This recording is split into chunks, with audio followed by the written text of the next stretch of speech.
So ఇవాళ video వచ్చేసరికి అయితే విజయ్ యాంటోనీ గారిది 100 దేవుళ్ళని మూవీకి సంబంధించిన రివ్యూ తీసుకొచ్చాను. ఒక చిన్న రిక్వెస్ట్, ఛానెల్ సబ్స్క్రైబ్ అయితే చేసుకోండి. స్టోరీ ఏంది? కథ ఏందంటే మాత్రం సింపుల్‌గా ఏం లేదు. ఒక తల్లి ఉంటది. వాళ్ళ పిల్లల కోసము ఆహ్, నానా తిప్పలు పడి కష్టాలు పడుతుంటదనమాట. సో ఒకానొక సిట్యుయేషన్స్‌లా ఐ థింక్ చెస్‌లో అనుకుంటా వాళ్ళు కూడా ఫిజికల్ నీడ్స్ ఉంటాయి. వాళ్ళకి కూడా అవసరాలు ఉంటాయి. వాళ్ళకి కూడా సపోర్ట్ చేసేటోళ్ళు ఉండాలి అన్నట్టు చెప్పంగానే వీళ్ళు వాళ్ళ అమ్మకి పెళ్ళైతే చేయనీకి అంటే సెకండ్ మ్యారేజ్ చేయనీకి ట్రై చేస్తారనమాట.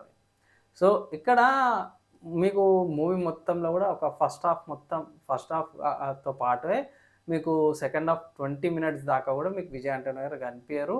మెయిన్ స్టోరీ రోల్ ఏందంటే మాత్రమే వీళ్ళ తల్లి, వాళ్ళ పిల్లలది ఎక్కువ స్టోరీ అయితే నడుస్తదనమాట. మీకు బిచ్చగాడిలో గూడా తీసుకోవచ్చు గదా! ఆహ్, 100 దేవుళ్ళతో సమానమైన అంట. సో, నాకు తెలిసిన కాడికి ఆ టైటిల్‌కి దీనికి పెద్దగా నాకైతే ఎక్కువ ఇంపాక్ట్ అనిపియలేదు. సింక్ అనిపియలేదు.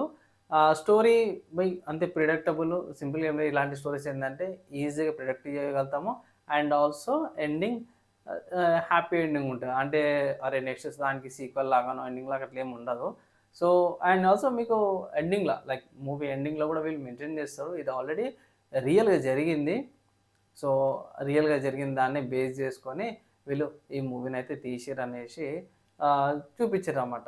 ఓవరాల్‌గా చూసుకుంటే మూవీ పర్లేదు వాచబులే అంటాను. అంటే సెకండ్ మ్యారేజ్ చేసుకుంటోడు కొంతమంది ఎట్లా ఇబ్బందులు పెడతారనే దాని విలేజ్‌లల్లా అనేసి. ఆహ్, ఓకేనా అంటే నాకైతే పెద్దగా మిక్స్డ్ ఒపీనియన్ ఉంది. నాకైతే దీని మీద గూడా వాళ్ళ వాళ్ళ పర్సనల్ సిట్యుయేషన్స్‌ని బట్టి ఉంటది. నా ఒపీనియన్‌లో మూవీ పరంగా చూసుకుంటే ఓకే. అంతే తప్పించి ఇంకేం లేదు. ఇట్లొచ్చింది, ఇట్లా పోయినట్టు అనిపించింది. అంత ఇంపాక్ట్‌ఫుల్ అయితే కనిపియలేదు.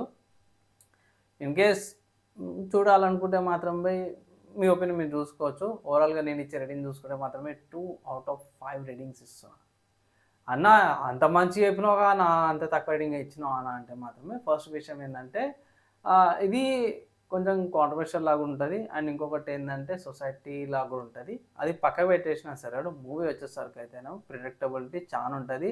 అండ్ ప్రతిసారి గూడా ఫస్ట్ నుంచి లాస్ట్ దాకా రెండో పెళ్లి చేసుకో, రెండో పెళ్లి చేసుకో అనేసి ఆమె చుట్టుపక్కల ఉన్నోళ్ళందరూ గూడా ఇన్‌ఫ్లుయెన్స్ చేయనీకనే చూస్తారనమాట.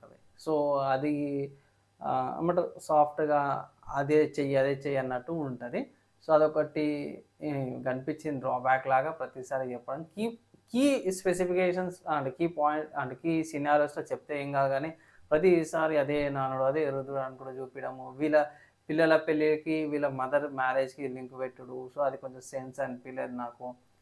And yeah! పేసింగ్ ఒకటుంది. స్లోగా పోతది. మళ్ళా విజయ్ గారిది రాంగానే ఆహ్, కొంచెం బాగానే వస్తది. ఓవరాల్‌గా చూసుకుంటే నాకు ఓకే. పర్లేదు. అండ్ ఇవే నా ఒపీనియన్ అండ్ రివ్యూ. నచ్చి మంచి అనిపిస్తే మాత్రం లైక్ అండ్ షేర్ చేయండి. నెక్స్ట్ వీడియోలో కలుసుకుందాం.